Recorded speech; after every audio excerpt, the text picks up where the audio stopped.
Hello, hello. Wow, we're going to get some really intense lighting here. Welcome back to Align the podcast. This is really fun because I am recording a unplanned, spontaneous solo episode.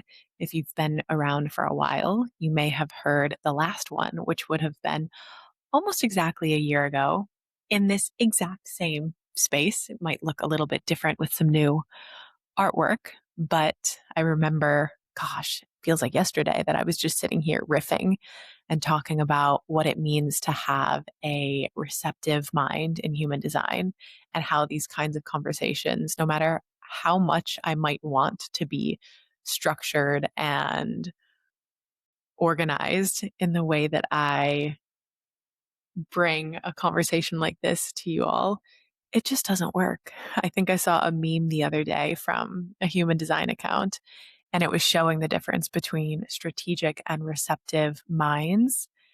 And it was just a piece of artwork, and it was like the outline of a person. And the strategic mind, the person was all colored in with these like compartmentalized shapes, and everyone had a different color like inside their mind. Then you have the receptive mind, and it's just like abstract colors blended together. And that's how my brain works. And that was a really interesting realization to have. And again, I spoke about it in the last episode, so I'm not going to go into it here. I'll link that episode for anyone who's curious who didn't get a chance to listen to it.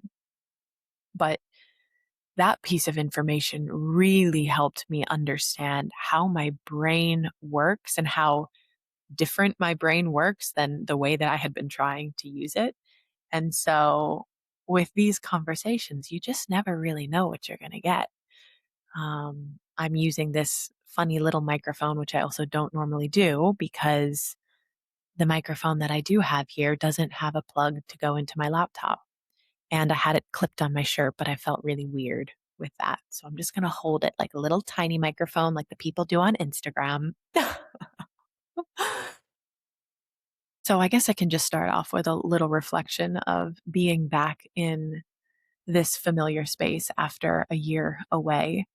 And it's so interesting. So, again, for those who don't know, I'm in Puerto Rico at the moment, staying at my brother's house, which is somewhere that I lived kind of on and off for almost 2 years. And it's now been a year since I've been back. And this place was such a sanctuary for me when I left my life in Bali, as kind of like a just landing pad, as I started to figure out like what I wanted to do next and where I wanted to focus my attention and energy, and really started building my business and starting to run my retreats and everything. And it's so interesting because this space holds so much weight.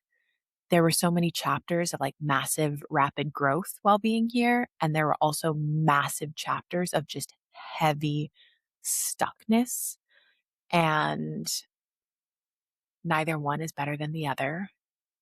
All the experiences provided me with a lot of lessons. And it's kind of how I like closed out my Saturn return cycle was being here. Needless to say, when I did leave a year ago, I couldn't get out fast enough. You know, we always focus on kind of like our own energy. We're always looking into ourselves and trying to figure out how am I supposed to work, right? That's why most of us come into human design. We look into astrology. We want to figure ourselves out, but there very much is also like the energy of place. And our environment shapes so much of who we are. And for many people, we kind of settle in environments that don't feel right for us, thinking that if I can just change something about myself, if I can just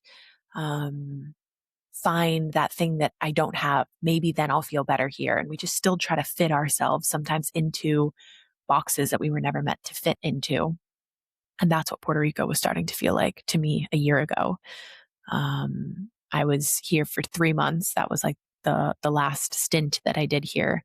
And within that time, I had a weird histamine like flare up from bug bites and he had no idea where the bugs were coming from. They weren't bed bugs. They weren't anything that was affecting anyone else in the house. It was bizarre. And then I just started feeling so dense in my body, so stuck. It didn't help that it was peak summer here, really hot, really tropical, really sticky. And Puerto Rico, especially like San Juan, the capital here, is very metropolitan.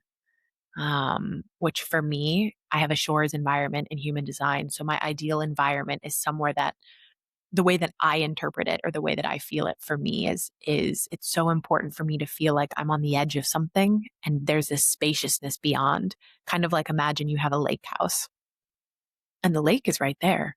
And there's this great expanse of water that's like protecting you from others in a way.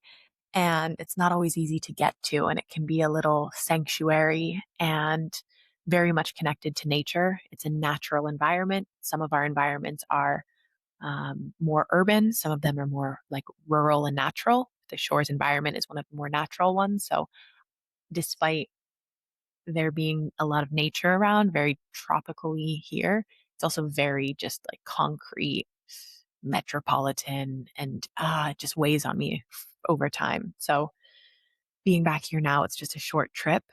And what I love about that is I get to tap in and I get to spend time with people I really want to spend time with, but I don't have to marinade in it, and that feels really nice.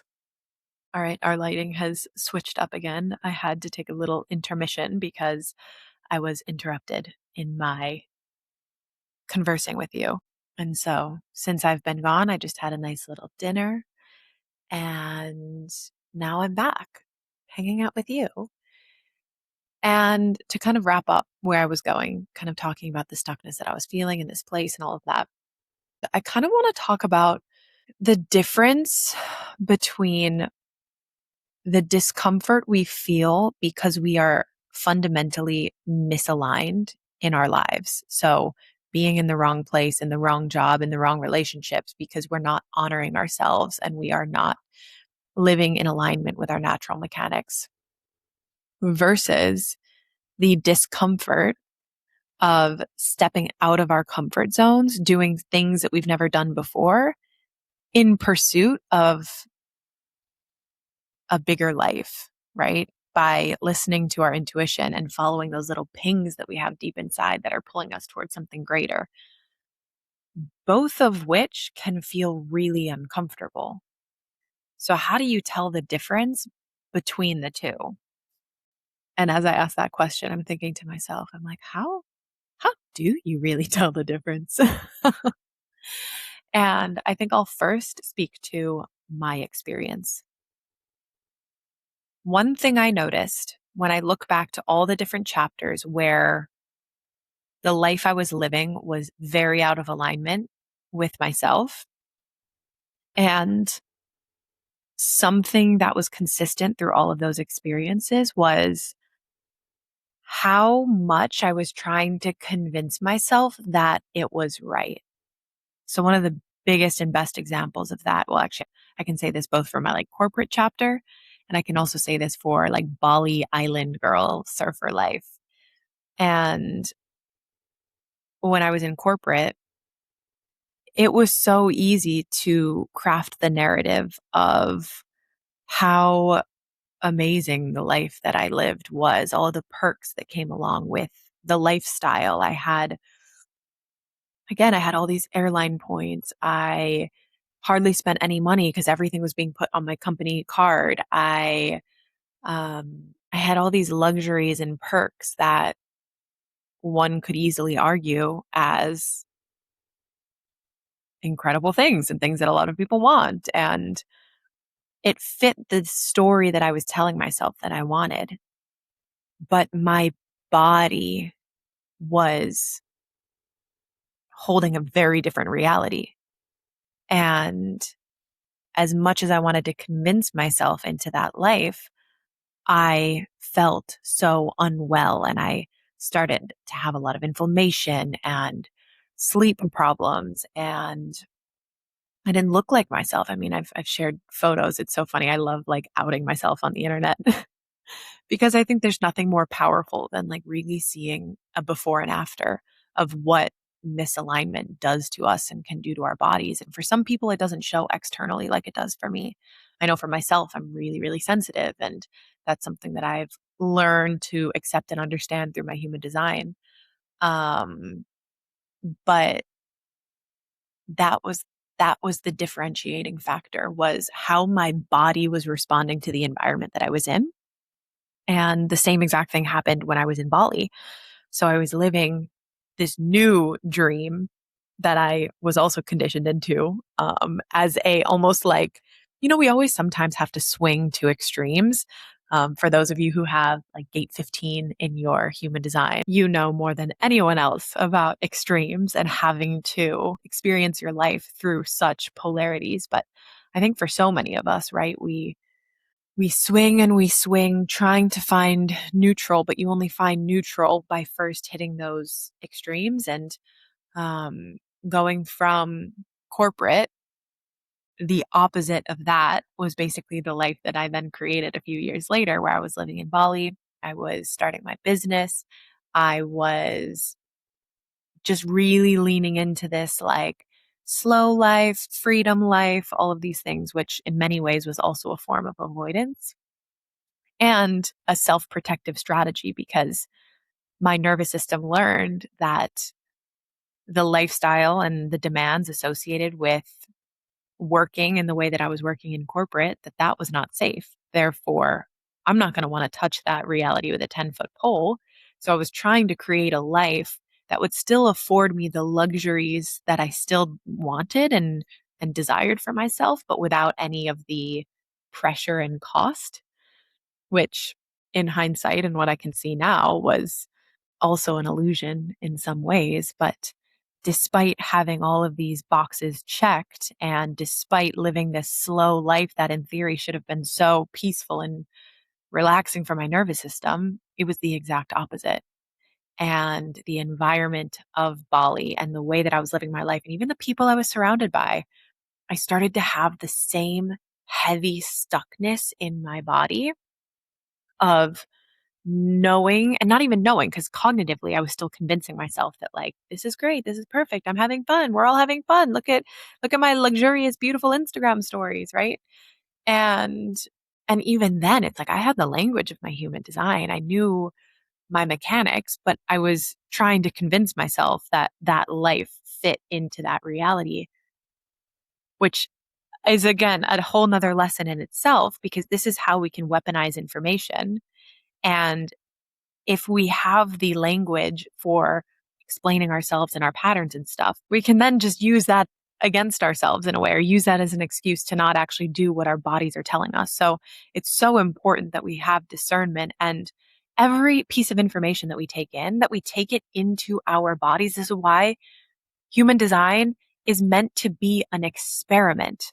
This is something that Ross shared from day frickin' one, that it is not your Bible. Like, it is an experiment, and it's up to you to go and put these different elements to practice and see where it leads you and see how it feels in your body. Because if you're not paying attention to the feedback that your body is giving you, you're missing the point, and you're never actually going to get out of the mind hamster wheel that we need to get out of in order to live correctly as ourselves.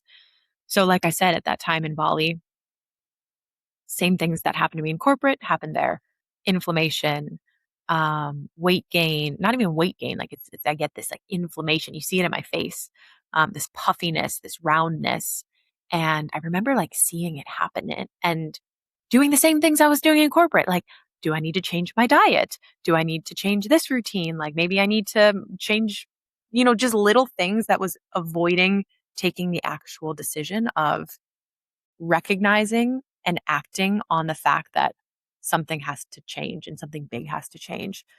Now, looking on the other side of things, when we're talking about the discomfort that we feel because we are hitting our growth edge, or we are hitting the capacity that our nervous system has.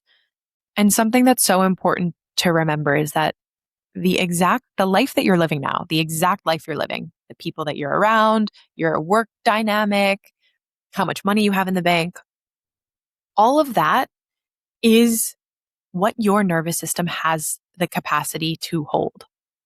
No more and no less. And therefore, changing any dynamic in your present day reality is going to require you to expand first the capacity that your nervous system has to hold the life that you want. So what that requires is like, imagine a snake shedding its skin. Like if you watch that, you watch a video of that, like it's not this really sexy process, like someone just taking off like a silky little dress and dangling it in front of you and throwing it away.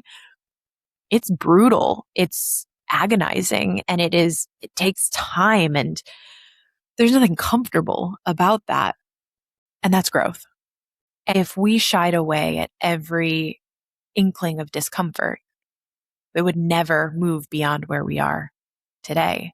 In some ways, it doesn't really matter if the discomfort is discomfort because you're misaligned or it's discomfort because you are stepping into unknown territory. Either way, there's action that has to be taken. Either way, there is change that's required. Because if you're in a fundamentally misaligned place, well, then first you need to wake up to that. And then you need to tap in and start recognizing, where can I honor myself and my design? Where can I start to take these little steps? And eventually that stuckness is going to change, and that discomfort will morph into the discomfort of doing something you've never done before, because that is what will be required of you. And this is the beauty of the human experience, is everybody is going to feel and experience this differently. And it's up to you to sit with yourself and do the self-inquiry and really commune with your discomfort to see what it has to share with you. Because I know for myself, once I really realized that these many different lives, like we all live in different cycles. And I think for myself, especially having taken kind of the bold step to just throw everything in the air, right? Quit my corporate job, move to Asia. Like I've lived in these crazy different chapters, right? My COVID experience in Sri Lanka, living in Bali, living part-time here in Puerto Rico. And what I was able to do by taking that first bold action is I showed myself that it is safe to change. And had I sat there in my corporate job, feeling the resistance, finally recognizing the resistance, and not listening, God, I don't even know what would have happened. And there's so many people that stay stuck in that place, and they just will distract themselves or find ways to get, a quick dopamine hit. And for me, I did that for a while as well. Like I would go on a trip. I would go, and I remember spending my birthday in Barcelona, and me and my two best friends, we went to Portugal. It was my first time in Portugal, and we went to Spain, and I just started to feel like myself again. And then I came back to work, and I avoided the reality of my circumstances by thinking about, when am I going to take the next trip? And kind of feeding, just like giving myself just enough to look forward to not acknowledge the reality of like, something has to change. And I finally got to a point where I said, enough is enough. And I took the leap. And it's only through taking the leap that I was able to develop the self-trust that listening to myself, listening to my body, listening to my intuition is safe. And what that instilled is this faith that as I've continued, because life will never be this like linear path of like, once you start growing, it just gets better and better and better. No, you will always have these different cycles of death and rebirth. And again, for some, it's more gnarly than others. And I mean, if you have the incarnation cross of the sleeping phoenix in your human design chart, well, live and breathe death and rebirth, baby. But what makes it easier is knowing that with every iteration that I find myself in a place where I no longer feel aligned or I start to feel stuck, the time in which I'm able to react gets shorter with each iteration. And my tolerance to like stay or suck it up or ignore the signs that I'm getting, that tolerance gets smaller. So it can be sometimes even more uncomfortable because I'm so much more sensitive and self-aware of my body now. But it's very quick that I can then kind of accelerate into the next thing because I make a change. I could have stayed here in Puerto Rico last year and just kept doing this, but I decided not to. And sometimes as well, it's a matter of just picking the better of two evils. And I don't want to say evil, but you're not always going to have a great option that you can jump to. And what I find is when I am in a period of not knowing what is next or feeling a little bit more, not lost, but when life starts to feel a little bit quiet, what I just try to do is put myself in the best environment to wait it out. And I think that's one of the biggest assets that we gain from working on ourselves and creating a stronger relationship with ourselves is the ability to also surrender when that is the best path forward. And so what that's meant for me in this period of time is spending more time in Chicago, which is where my parents are and where I grew up. And it's somewhere that never, ever in my entire life felt homey. The moment I turned 18, I went to university far away, and my jobs took me far away. And then I moved to the other side of the earth and all the good stuff. But what I found is actually when I'm in a period of waiting, it's actually really nice to be there. It's really nice to spend time with my parents as they get older and as I get older. And I'm in this beautiful moment where I'm not married, I don't have kids, and they're still healthy. And, we have a dog who's very old that I look after.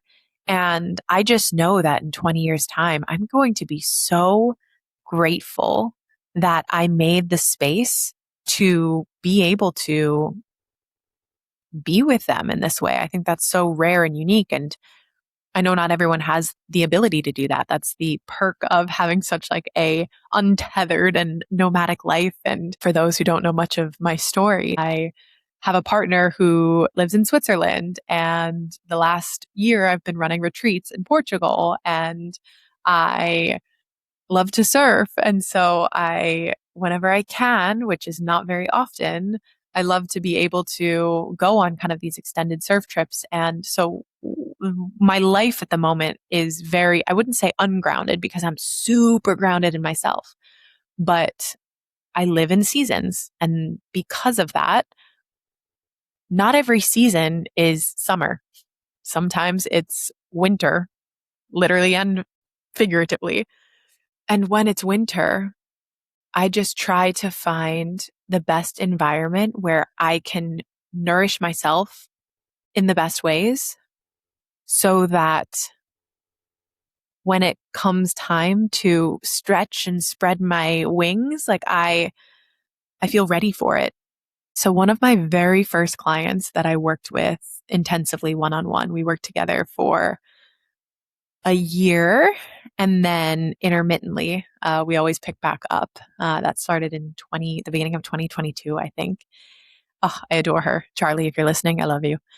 And I still remember, like, because she also always brings it up with me, like one of the pieces of homework that I gave her was to do one thing that made her uncomfortable every day. And even the idea of that for so many people like makes them squirm. And there's so many people who might hear that and then be like, yeah, that makes sense. I should do that too. But then they just stick to their same routines. And I think this is one of the beautiful things about mentorship is being able to have that accountability and someone backing you up and just pushing you and holding your hand as you step beyond that growth edge.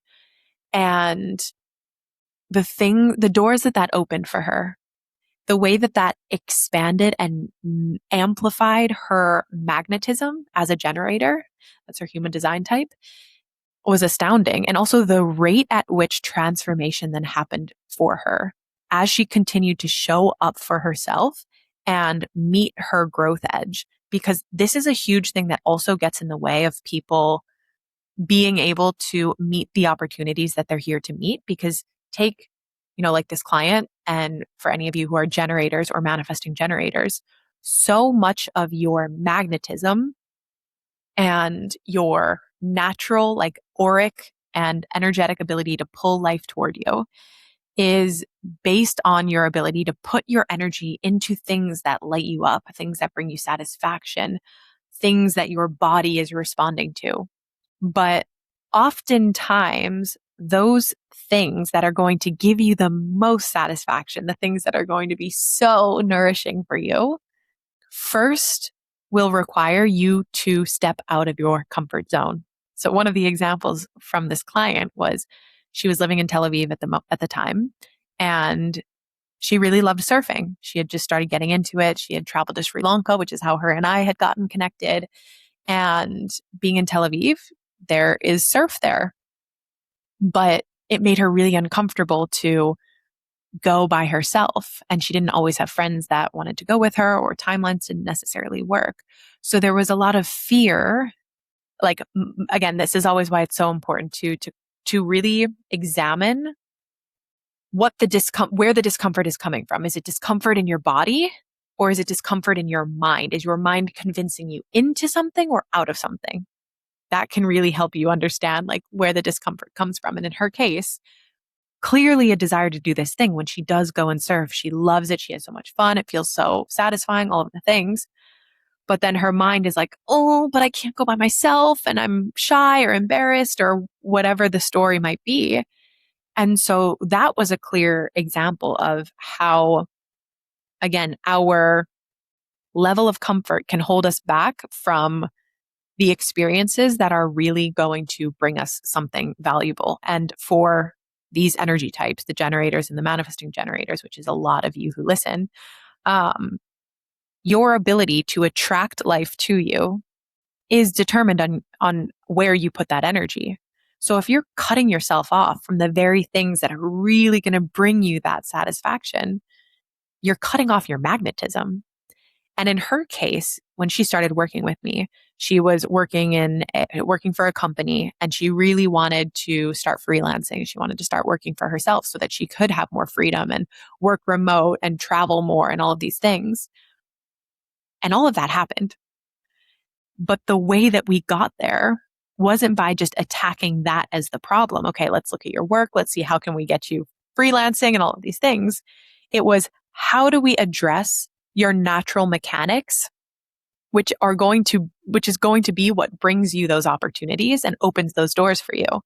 So we need to maximize your capacity to be able to experience the richness and fulfillment and satisfaction all around you.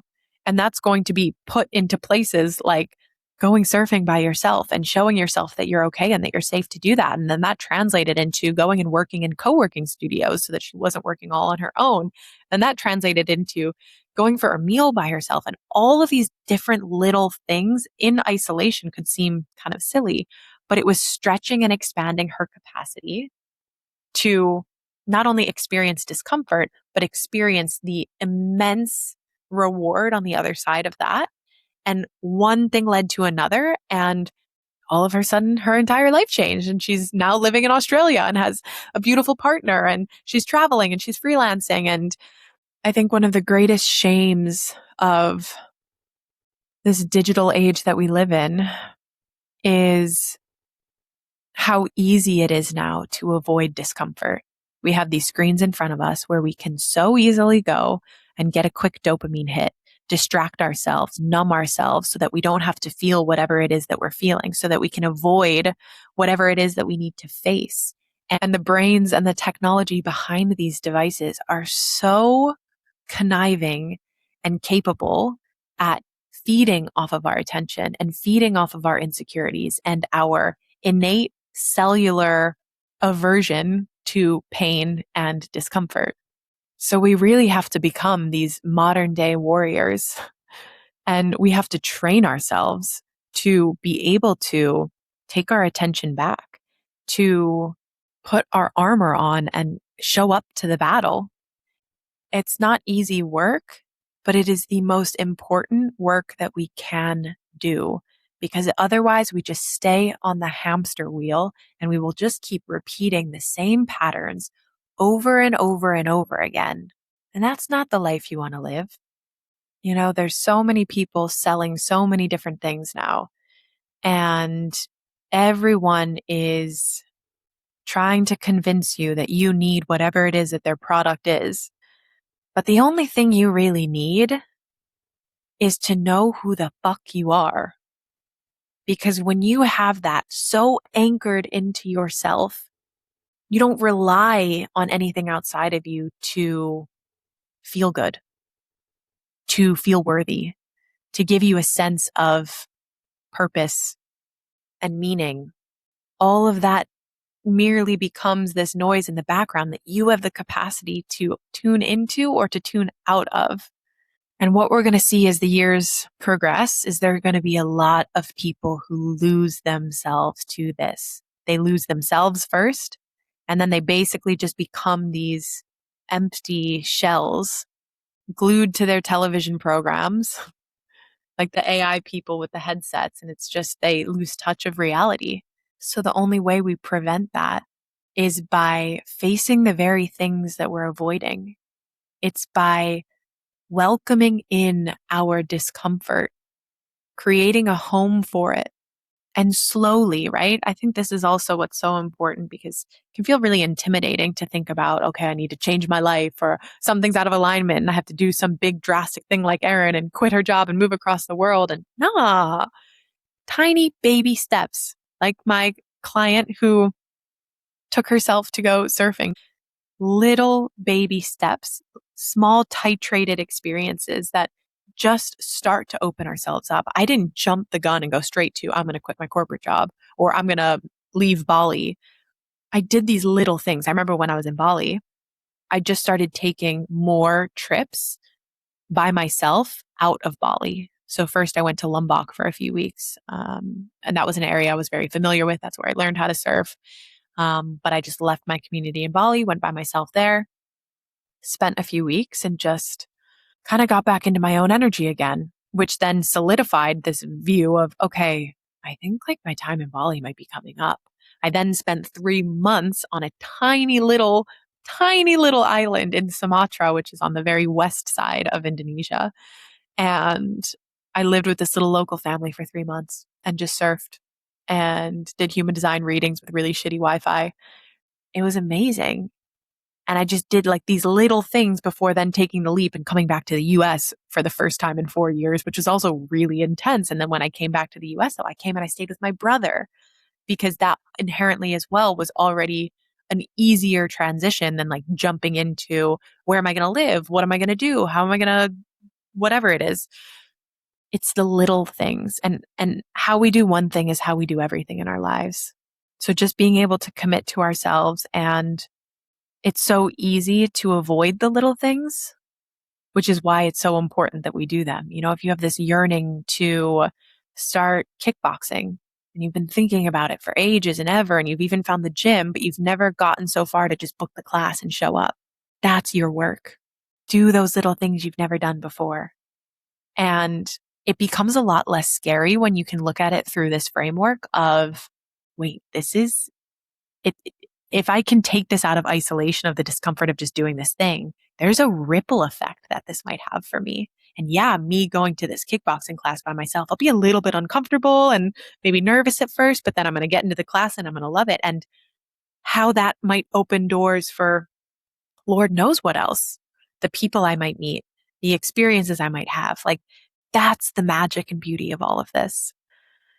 So again, not really sure if all of this threads together. Hello, thank you, receptive mind. You can see that it's getting darker and darker. Once I get going with these, I do really enjoy them.